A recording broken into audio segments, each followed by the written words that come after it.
કેમ છો મિત્રો આમ જોવા જઈએ તો મોટા ભાગે જ્ઞાતિવાદ અને જાતિવાદ ભારતમાં કોમવાદ ચરમસીમા ઉપર છે.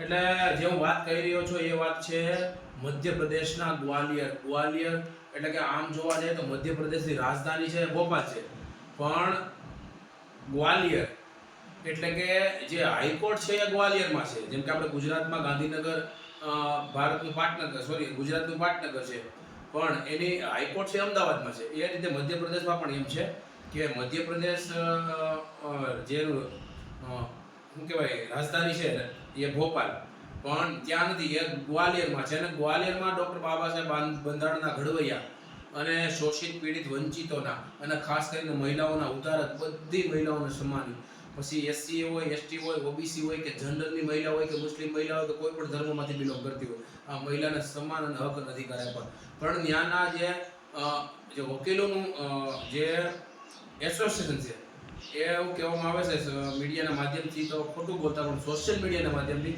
કે બ્રાહ્મણોનું છે. તો એના બાબા સાહેબની પ્રતિમા મૂકવાની ના પાડે. એના બાપની જાણે પેઢી હોય એમ. ડૉક્ટર બાબા સાહેબ આંબેડકર હજી અહીંયા જ નથી, વીઆઈ ગયાના 75-76 વર્ષ થઈ ગયા, તો આની વાંહે કેટલા મરચા લાગે છે, આની કેટલી ગાંઠ બળે છે, વિચાર કરો. એક કલ્પના કર્યા જેવું છે મિત્રો કે ગ્વાલિયરમાં બાબા સાહેબની મૂર્તિ ઉગાડવા બ્રાહ્મણ સમાજે વિરોધ કર્યો.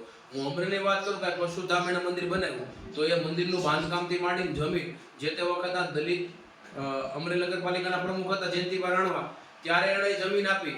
અમરેલી જિલ્લામાં આવું કોઈ મંદિર હતું જ નહીં, પણ એના મંદિર બનાવવા માટે આવડું મોટું ફંડ આપ્યું અને જગ્યા પણ ફાળવી દીધી નગરપાલિકાના આ પ્રમુખના હસ્તકથી. પ્રમુખ દલિત હતો, એકે દલિતો વિરોધ ન કર્યો કે આ મંદિર ન બનવું જોઈએ.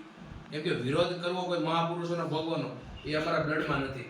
પણ આ કોમવાદી જાતિવાદીનો ચેલેન્જ કરી મારીને કહું છું કે તમારા બાપની જેવડ નથી. સ્ટેચ્યુ તો ડૉક્ટર બાબા સાહેબ આંબેડકરને મુકાય, પણ તમે જરાક જો કે અમરેલીમાં એક દલિતના પ્રમુખે તમને જગ્યા ફાળવી અને પરશુરામ જે ધામ તમે બનાવ્યું એ જગ્યા પણ એમને ફાળવી બાંધકામ માટે. જે કાંઈ નગરપાલિકાના જે એજન્ડાથી એ મંદિર અત્યારે તમારી સામે ઊભું છું. તમને મંદિર પણ મિત્રો બતાવું છું, જો તમે આ મંદિર.